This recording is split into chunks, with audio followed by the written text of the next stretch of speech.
तो मैं फिर से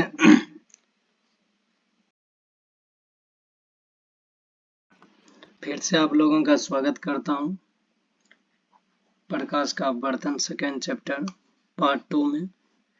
जहां से मैं छोड़ के गया था वहां से फिर से शुरू करने जा रहा हूं। तो इसका लघु उत्तरीय है। इसका फर्स्ट क्वेश्चन है, प्रकाश के अपवर्तन का क्या तात्पर्य, यानी आप प्रकाश का अपवर्तन किसे कहते हैं, इसे क्या समझते हैं। ये प्रकाश की किरणों के एक पारदर्शी माध्यम से दूसरे पारदर्शी माध्यम में जाने पर दिशा परिवर्तन अर्थात मुड़ने की क्रिया को प्रकाश का अपवर्तन कहते हैं।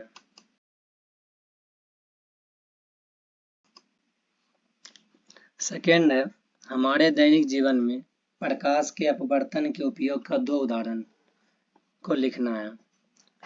इसका दैनिक जीवन में अपवर्तन का 2 उदाहरण है। फर्स्ट है, प्रकाश के अपवर्तन के कारण पानी की सतह पर छड़ी का मुड़ा हुआ दिखना। प्रकाश के अपवर्तन के कारण पानी की सतह पर छड़ी का मुड़ा हुआ दिखना। प्रकाश के अपवर्तन के कारण पानी से भरी बाल्टी की गहराई कम प्रतीत होना। तीसरा है, प्रकाश की किरण का अपवर्तन दिखाने के लिए किरण आरेख डायग्राम खींचना है। जब किरण विरल माध्यम से सघन माध्यम में जाती है तब ये हो गया। पहले डायग्राम में खींच दिए सीधा, ये इधर से P से C के बीच और इधर से R के बीच। पहले कलर बदल, ठीक। ये है इधर से रखा कि इधर जा गया, इधर से खींचा गया। विरल माध्यम से हुआ, कौन सघन माध्यम, और ये वायु एक विरल माध्यम है, कांच एक सघन माध्यम है। इधर से रेखा खींचा गया M, ये सीधा रेखा के विरल माध्यम से सघन माध्यम में ऐसा ही रेखा डायग्राम बनता है। जब किरण सघन माध्यम से विरल माध्यम में जाती है, वायु विरल माध्यम यहाँ चल जाता है और इसके बाद नीचे आता है। जैसे कि विरल माध्यम से सघन माध्यम में यहाँ से यहाँ आता है, इधर से नीचे, और इसके बाद और ये सघन माध्यम से विरल माध्यम इधर से इधर जाता है। ठीक। चौथा नंबर क्वेश्चन, हवा में चलती हुई प्रकाश की एक किरण जल में तिरछे प्रवेश करती है। क्या प्रकाश किरण अभिलंब की ओर झुकेगी अथवा अभिलंब से दूर हटेगी? बताएं क्यों। हवा में चलती हुई प्रकाश की एक किरण जल में तिरछे प्रवेश करती है, तब वह अभिलंब की ओर झुकेगी, क्योंकि हम जानते हैं कि आपतन कोण I से अपवर्तन कोण R छोटा होता है। इसलिए जब प्रकाश की किरण विरल माध्यम से सघन माध्यम में जाती है तो वह अभिलंब की ओर मुड़ जाती है। 5 नंबर क्वेश्चन है, पानी में रखा हुआ सिक्का कुछ ऊपर उठा हुआ प्रतीत होता है, ऐसा क्यों? तो इसमें पानी में रखा हुआ सिक्का कुछ ऊपर उठा प्रतीत होता है क्योंकि यहाँ पर प्रकाश के अपवर्तन का नियम लगता है। प्रकाश के अपवर्तन के नियम के कारण पानी में रखा सिक्का उठा हुआ प्रतीत होता है। किसी भी बर्तन के पानी में रखा हुआ सिक्का आंखों को देखने से ऊपर उठा हुआ प्रतीत होता है। 6 नंबर क्वेश्चन है, प्रकाश के अपवर्तन के नियमों को लिखने। प्रकाश के अपवर्तन के 2 नियम है। फर्स्ट है, आपतित किरण आपतन बिंदु पर अभिलंब और अपवर्तित किरण तीनों एक ही समतल में होते हैं। और दूसरा है, किन्हीं 2 माध्यमों और प्रकाश के किसी विशेष वर्ण कलर के लिए आपतन कोण की जया साइन अर्थात अपवर्तन कोण की जया का अनुपात का एक नियतांक होता है, जिसे हम स्नेल का नियम भी कहते हैं। ठीक, ये अपवर्तन का 2 नियम, ये बहुत ही इंपॉर्टेंट क्वेश्चन है।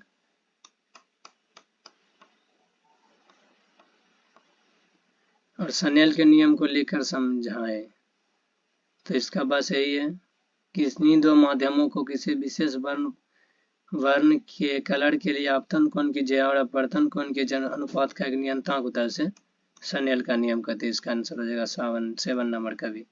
प्रकाश का अपवर्तन के 2 नियम भी दोनों हो जाएगा और ये स्नेल का नियम का ही हो जाएगा 2 नंबर।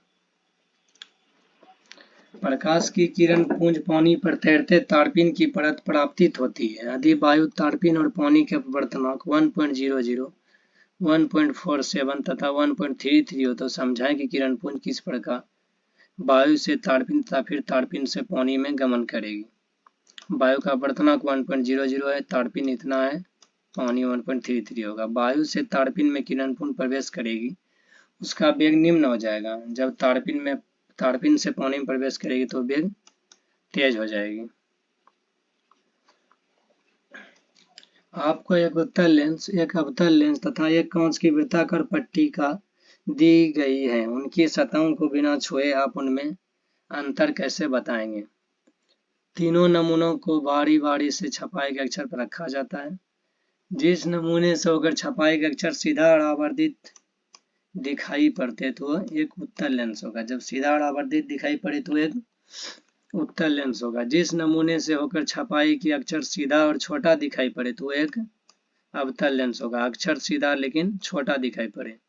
और जिस नमूने से छपाई का अक्षर सीधा और हूबहू दिखाई पड़े, सीधा और हूबहू दिखाई पड़े तो कांच की वृत्ताकार पट्टिका है। इस प्रकार बिना स्पर्श किए उत्तल लेंस, अवतल लेंस के कांच की वृत्ताकार पट्टिका पहचान की जा सकती है। ठीक।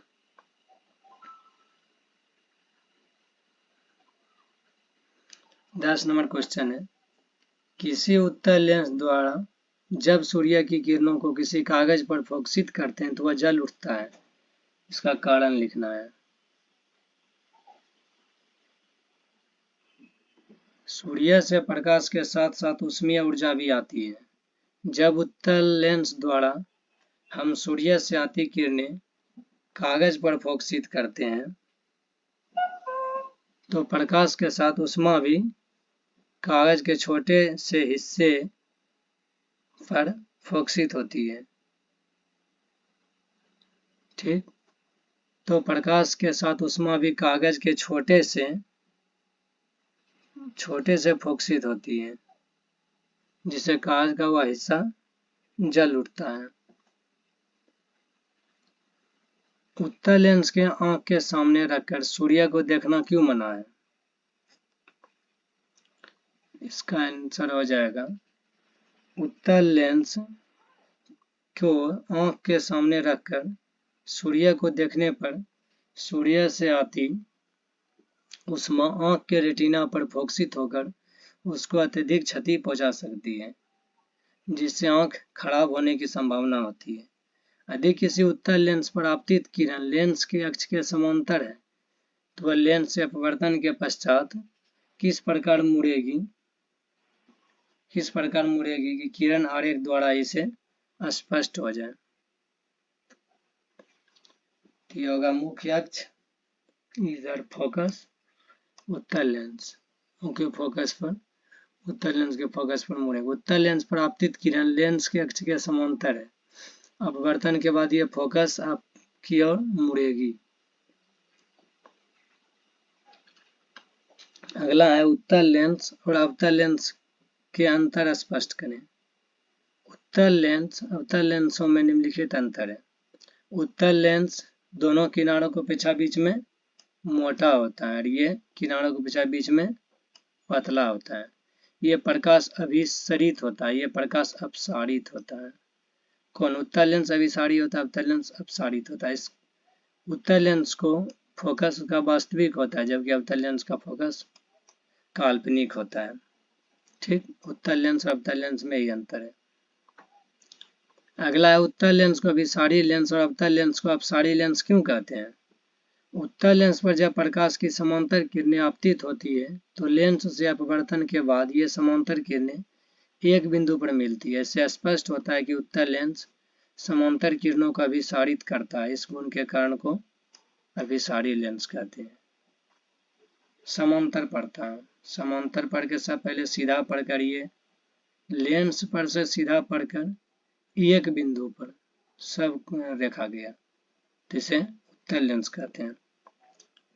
जब प्रकाश की किरणें किसी अवतल लेंस पर पड़ती है तो लेंस से अपवर्तन के बाद समांतर किरणें आपस में फैलती जाती है, अर्थात अवतल लेंस प्रकाश के समांतर किरणों को अपसारित कर देता है। इस गुण के कारण अवतल लेंस को अपसारी लेंस कहते हैं। ये रेखा हुआ यहाँ से ही सबको रेखा खींच रहा है, तो ये होगा,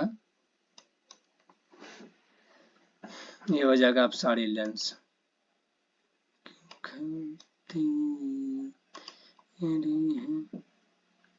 एक उत्तल लेंस की फोकस दूरी f है। यदि एक वस्तु के लेंस से 2f से कुछ अधिक दूरी से जैसे जैसे लेंस के फोकस तक लाया जाए तो उस वस्तु का प्रतिबिंब आकार किस प्रकार परिवर्तित होगा? एक उत्तल लेंस की फोकस दूरी अगर f है तो वस्तु के लेंस से 2f से कुछ अधिक दूरी से जैसे जैसे लेंस की फोकस तक लाया जाता है उस वस्तु का प्रतिबिंब आकार वस्तु के आकार से बड़ा होता जाता है। ठीक, अगला है लेंस की क्षमता से आप क्या समझते हैं? इसका उत्तर, किसी लेंस के नाभ्यंतर फोकस दूरी के व्युत्क्रम को उस लेंस की क्षमता कही जाती है। इसे P अक्षर से सूचित किया जाता है। लेंस की क्षमता बराबर 1/, नाभ्यंतर होता है। P बराबर 1/, जहाँ f मीटर में माना जाता है। इसका मात्रक प्रति मीटर होता है जिसे डायोप्टर भी कहा जाता है। उत्तल लेंस की क्षमता धनात्मक होती है और अवतल लेंस की क्षमता ऋणात्मक होती है। ठीक, अगला है मुख्य अक्ष के अक्ष और प्रकाश केंद्र को मूल बिंदु मानकर आप UVF को चिन्ह को कैसे निर्धारित करेंगे? ये है चित्र डायग्राम। U वस्तु बिंब की दूरी होता है, V प्रतिबिंब की दूरी है, तो F फोकस की दूरी होती है। चित्र के अनुसार मुख्य अक्ष प्रकाश केंद्र को मूल बिंदु माना गया है। इसे अक्ष से इसी तरह से समझा जा सकता है।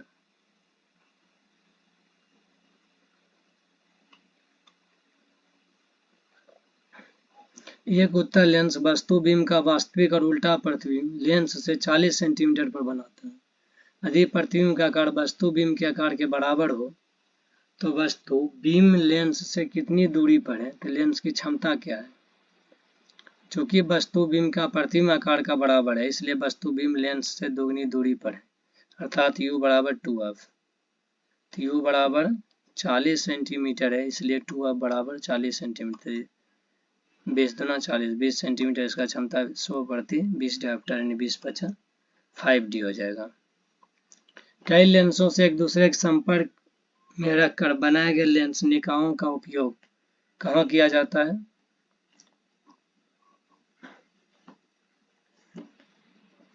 तो ऐसे लेंसों का निकायों का उपयोग कैमरों के लेंस तथा सूक्ष्मदर्शियों एवं दूरदर्शकों के अभिदृश्यों से डिजाइन में किया जाता है। डिजाइन में किया जाता है।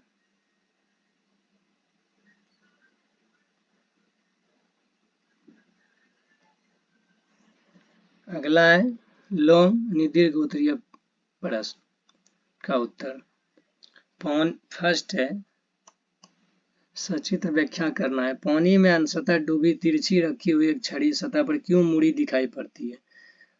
तो इसका आंसर हो जाएगा पानी में अंशतः डूबी तिरछी रखी हुई एक छड़ी सतह पर मुड़ी दिखाई पड़ती है। जैसा कि चित्र में दिखाया गया है, ये पानी और ये डंटा है और ये मुड़ा हुआ प्रतीक दिख रहा है, छड़ी है ये। छड़ी के सिरे C से आती प्रकाश की किरणें सतह पर पानी से हवा में जाती है, इसलिए अविलंब से दूर हट जाती है। अविलंब से दूर हटती है।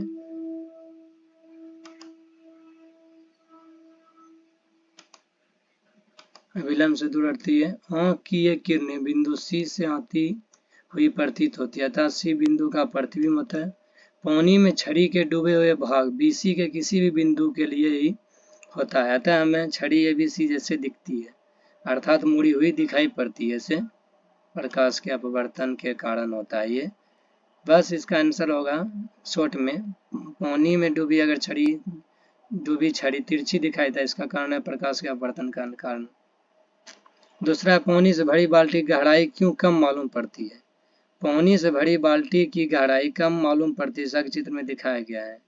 चित्र में दिखाया गया है पानी और ये बाल्टी दिखाई। पानी से भरी बाल्टी के पेंदी पर एक बिंदु शून्य से आती किरणें पानी की सतह पर, चूंकि पानी से हवा में आती है इसलिए अविलंब से दूर हटकर आंख तक पहुंचती है। यह किरणें बिंदु A से आती हुई प्रतीत होती है, अतः बाल्टी उथली प्रतीत होती है, अर्थात बाल्टी की गहराई कम प्रतीत होती है।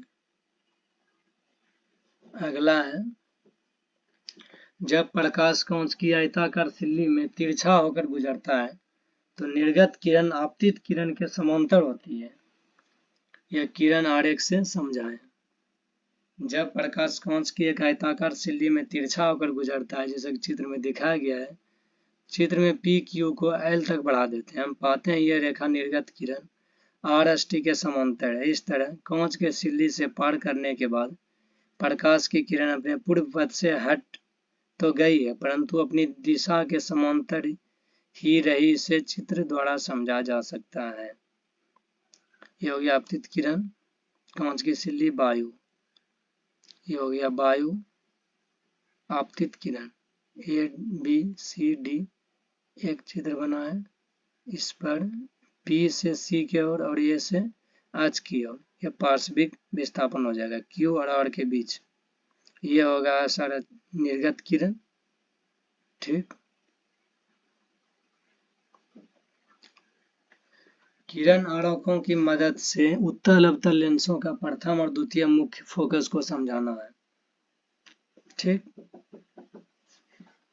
उत्तल लेंस और उत्तल लेंस के मुख्य अक्ष प्रिंसिपल एक्सिस पर एक निश्चित बिंदु F1 से आती किरणें लेंस से अपवर्तित होकर मुख्य अक्ष के समांतर हो जाती है। इसे बिंदु F1 उत्तल लेंस का प्रथम मुख्य फोकस कहते हैं। उसी प्रकार चित्र में किसी अवतल लेंस कंसेव लेंस के मुख्य अक्ष के निश्चित बिंदु F1 की दिशा में आपतित किरणें लेंस से अपवर्तन के बाद मुख्य अक्ष के समांतर निकलती, यानी सीधा निकलती है। तो इसे F1 के अवतल लेंस का प्रथम मुख्य फोकस कहते हैं।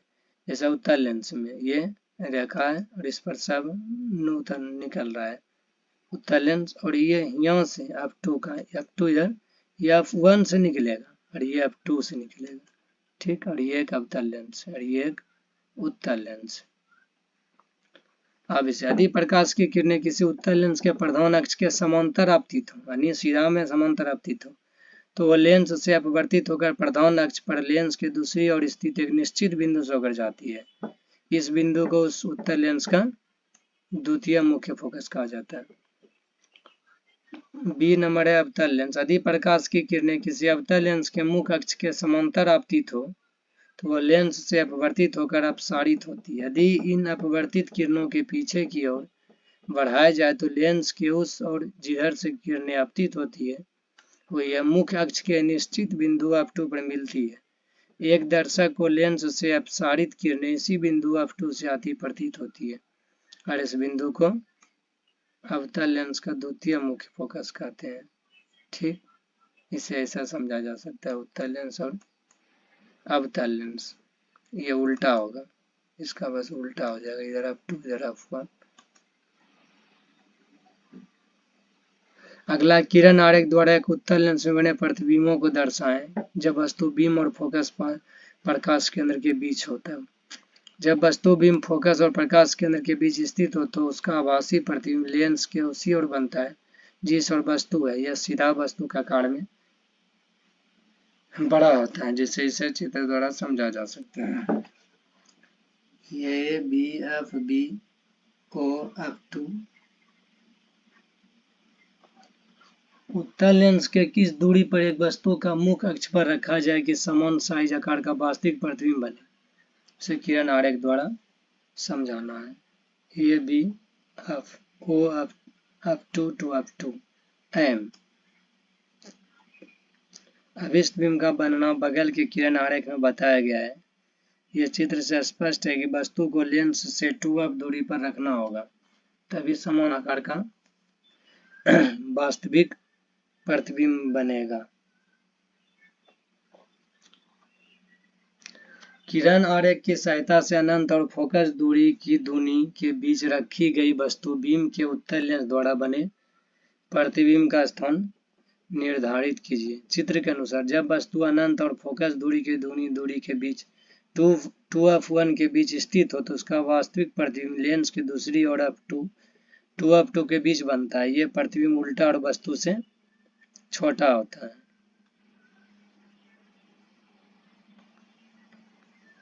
F2 to F2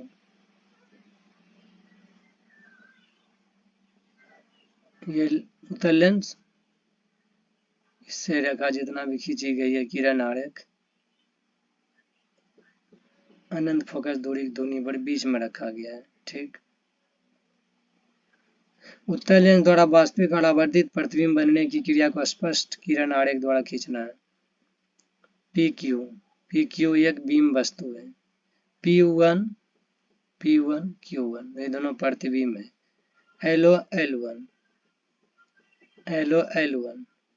लेंस है। ऑफ ये फोकस है।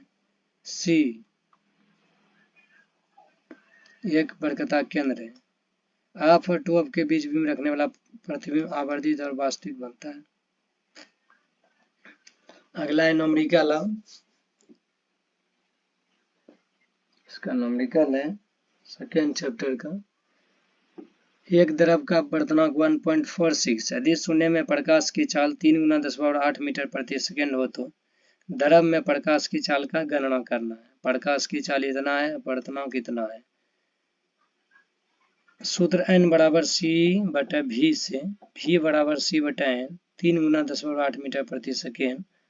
ये क्या है? ये c दिया गया है, यानी प्रकाश की चाल दिया गया है, अपवर्तनांक दिया गया है, इसको काट देंगे तो इतना आएगा 2.05 × 10⁸ मीटर प्रति सेकेंड। तो जल में प्रकाश की चाल इतना हो जाएगा। अगला है प्रकाश की किरण हवा से हीरे डायमंड में प्रवेश करती है। यदि हीरा का अपवर्तनांक 2.42 है और हीरा का अपवर्तनांक कितना होता है, हीरा में प्रवेश करने वाले प्रकाश की चाल कितने प्रतिशत से कम हो जाती है?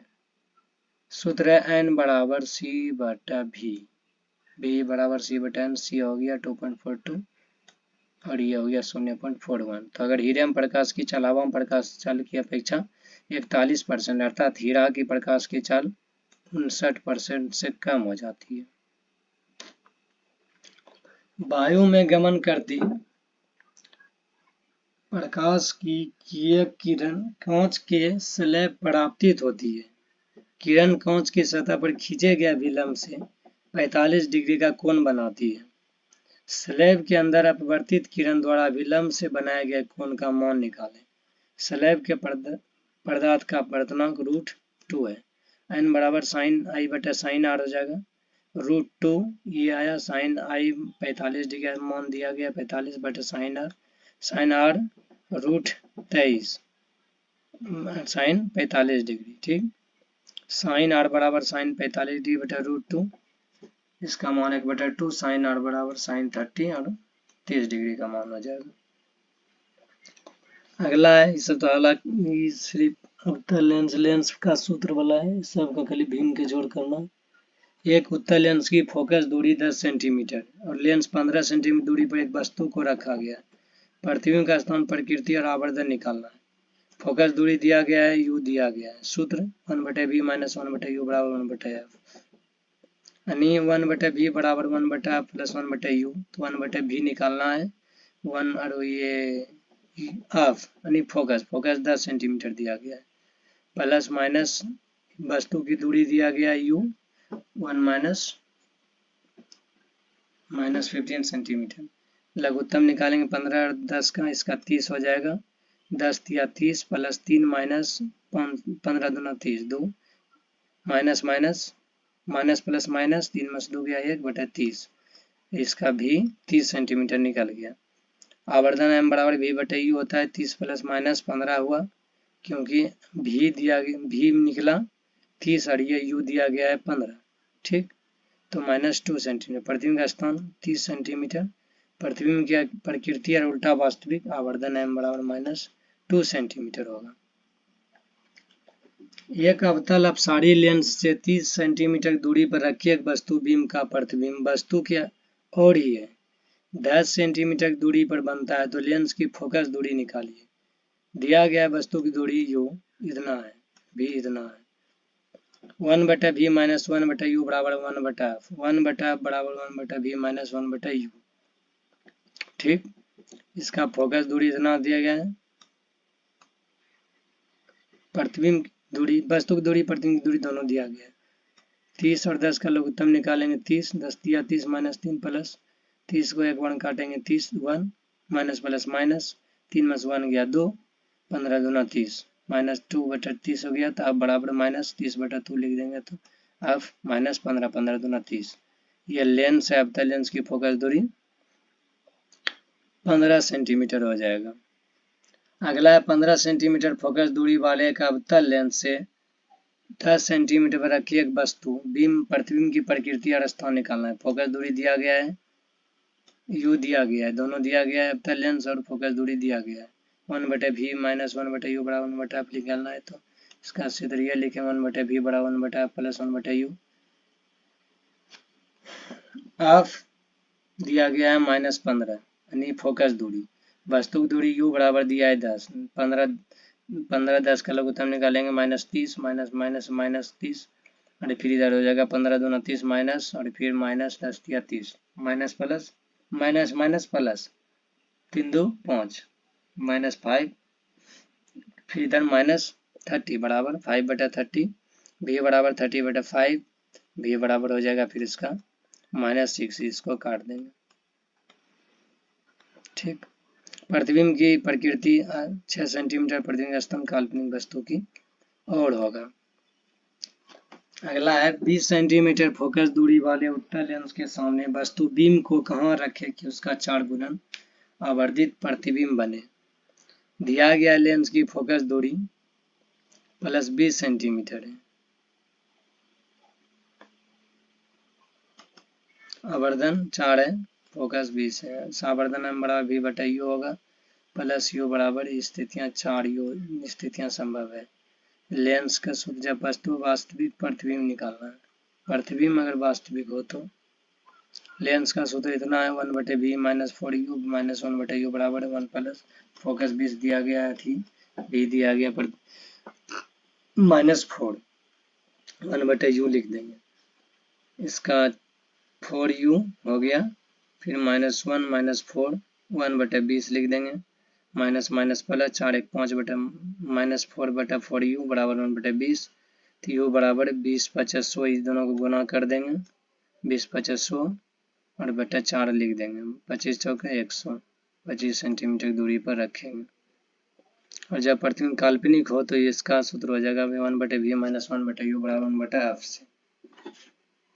फिर 4u दिया गया है u फिर 20 प्लस 20 1 माइनस u बटा 4u बराबर 1/20 माइनस 3/4u बराबर 1/20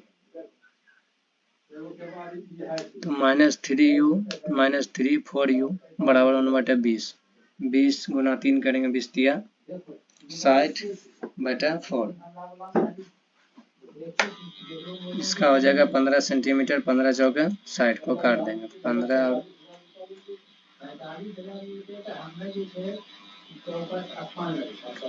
3 गुना आवर्धित काल्पनिक आभासी प्रतिबिंब तब प्राप्त होता है जब एक उत्तल लेंस से 24 सेंटीमीटर दूरी पर एक वस्तु बीम को रखा जाता है।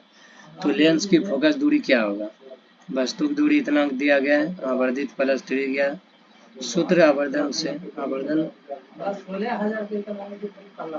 आवर्धन बराबर प्रतिबिंब की दूरी और वस्तु बीम की दूरी है प्लस 3 बराबर प्रतिबिंब की दूरी -24 है तो प्रतिबिंब की दूरी 24 गुना 3 24 दिया 72 -72 होगा। v बराबर -72 सेंटीमीटर क्योंकि प्रतिबिंब दूरी v तो लेंस सूत्र 1/v माइनस 1/u बराबर 1/f तो 1/-72 माइनस 1/24 बराबर 1/f f निकालना है 72 24 का लघुत्तम 72 होगा 72 माइनस 1 और फिर 24 दिया 72 इसका हो जाएगा माइनस प्लस माइनस 3 में से गया 2 2/72 इधर 36 सेंटीमीटर इधर 36 सेंटीमीटर फोकस दूरी 36 सेंटीमीटर प्रतिबिंब 72 सेंटीमीटर का बनेगा। एक उत्तल लेंस की फोकस दूरी अगर 12 सेंटीमीटर तो इसके प्रधान अक्ष पर लेंस से 15 सेंटीमीटर दूरी पर 2 सेंटीमीटर ऊंची एक वस्तु बीम रखी गई तो प्रतिबिंब का आकार साइज निकालना है। फोकस दिया गया है u दिया गया है h दिया गया है h और v निकालना है 1/v माइनस 1/u इसका लेंस का सूत्र हो गया 1/v बराबर 1/f प्लस 1 1/-15 15 चौक 60 प्लस 4 माइनस 4 1/16 1/60 निकल गया। आवर्धन बड़ा m बराबर v बटा u होता है तो 1/60 बराबर -15 15 चौके 60 माइनस 4 प्रतिबिंब की ऊंचाई और बीम की ऊंचाई ये दोनों को गुना कर देंगे h बराबर m h -4 centimetre plus 2.0 centimetre -8 centimetre ऋणात्मक चिन्ह से स्पष्ट है कि प्रतिबिंब उल्टा ही है वास्तविक होगा। प्रतिबिंब का आकार अगर 8 सेंटीमीटर है तो वास्तविक उल्टा होगा।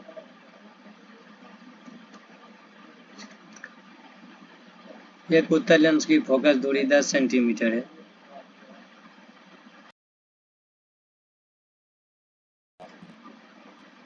एक उत्तल लेंस की फोकस दूरी 10 सेंटीमीटर है। इसके प्रधान अक्ष पर लेंस से 25 सेंटीमीटर दूरी पर 5 सेंटीमीटर ऊंची एक वस्तु बीम रखी गई है। प्रतिबिंब का आकार और स्थान बताएं। ये भी बताएं कि प्रतिबिंब सीधा होगा या उल्टा। दिया गया है फोकस इतना है, u बराबर 25 सेंटीमीटर है, h माइनस 5 सेंटीमीटर है, h बराबर v बराबर 1/v। इसका सूत्र लिख देंगे 1/v 1/+1/u। तो इसका 10 और 25 प्लस हो जाएगा 1/10 प्लस 10 प्लस 1/15। 25 10 का लघुत्तम 50 होगा, प्लस 5 माइनस 2 3/50।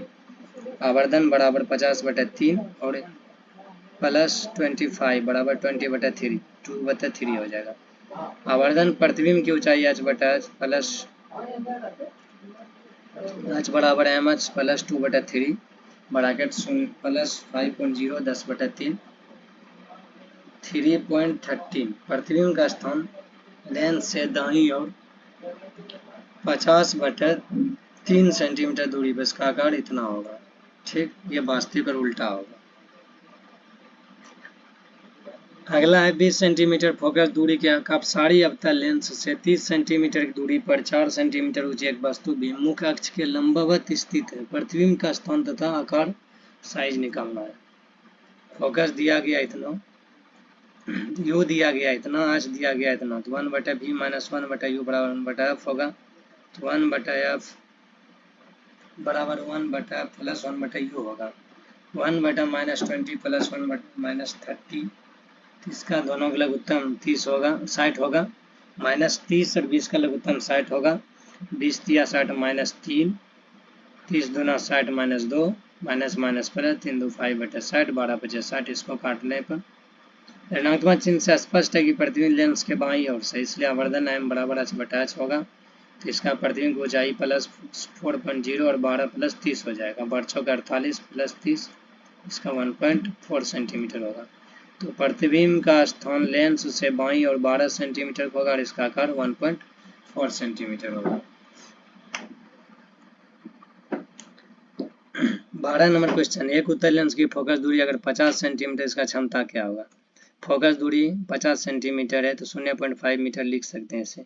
p बराबर 1/f, p बराबर 1/0.5 प्लस 2 मीटर माइनस 1, क्योंकि क्षमता का असमात्रक मीटर माइनस 1 होता है, इसलिए प्लस 2d, इस लेंस की क्षमता 2d हो जाएगा। एक लेंस की क्षमता प्लस 5d है तो लेंस की फोकस दूरी क्या है और लेंस का प्रकार क्या होगा। दिया गया लेंस की क्षमता प्लस 5d बराबर प्लस 5 मीटर माइनस 1, 1/d बराबर 1 मीटर माइनस 1, p बराबर 1/f से f बराबर 1/p 1/5 metre minus 1 plus 0.20 metre plus 20 centimetre. धनात्मक चिन्ह बताता है कि लेंस उत्तल है, उसकी फोकस दूरी 20 सेंटीमीटर का होगा। 14 नंबर क्वेश्चन है, 4 डायोप्टर क्षमता वाला एक उत्तल लेंस की दीवार से 40 सेंटीमीटर दूरी पर रखा। लेंस से कितनी दूरी पर एक लैंप को रखा जाए उसका प्रतिबिंब दीवार पर बने। यहाँ पर भी 40 सेंटीमीटर क्षमता d होगा। p बराबर 1/f, तो इसका पावर 4 है तो 1/f, अब बराबर 1/4 तो 1/4 गुना 100 सेंटीमीटर, तो हो गया 25 सेंटीमीटर। अब लेंस का सूत्र निकालना है। लेंस का सूत्र होता है 1/v माइनस 1/u बराबर 1/f, तो 1/40 माइनस 1/u, क्योंकि v दिया गया है 40 और u नहीं दिया गया और इधर बाकी फोकस दिया गया है 25, तो ये 40 और 25 का लघुत्तम 200 हो जाएगा। 40 × 200 तो 5 माइनस 25 8 200 तो 8 में 1/40 माइनस 1/25 बराबर 1/u लिख दिए। इधर 5 माइनस 8 में माइनस 3 घटेगा तो 200 200 आ गया 1/u, तो ये हो गया 200 माइनस 3, तो इसका 66.6 सेंटीमीटर दूरी पर रखा है। 15 नंबर क्वेश्चन है, 10 सेंटीमीटर फोकस दूरी वाले एक उत्तल लेंस से 2 सेंटीमीटर दूरी पर 5 सेंटीमीटर ऊंची एक बीम वस्तु रखी गई। प्रतिबिंब की स्थिति तथा प्रतिबिंब का कारण प्रतिबिंब का वास्तविक और काल्पनिक आभासी बताना है। फोकस दूरी इतना, अब फोकस दूरी 10 सेंटीमीटर दिया गया, ये लेंस उत्तल है। वस्तु की दूरी u-2 सेंटीमीटर है। वस्तु लेंस के बाईं ओर होगा, वस्तु की दूरी h बराबर 5 सेंटीमीटर। अब लेंस सूत्र से 1/v माइनस 1/u बराबर 1/f। तो 1/v बराबर 1/f प्लस 1/u बराबर 1/-2 प्लस 1/10। तो 1/v इसका हो जाएगा 10 लघुत्तम निकालने पर 5 -5 प्लस 1 माइनस प्लस माइनस होगा, 5 में से गया 4 -4v बराबर 10।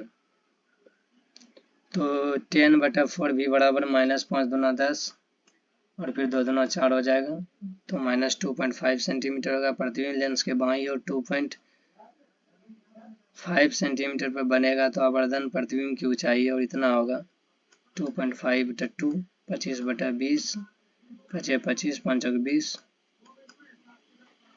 तो 5/4 प्रतिबिंब की ऊंचाई 5 तो 25/4 6.25 सेंटीमीटर ये काल्पनिक होगा।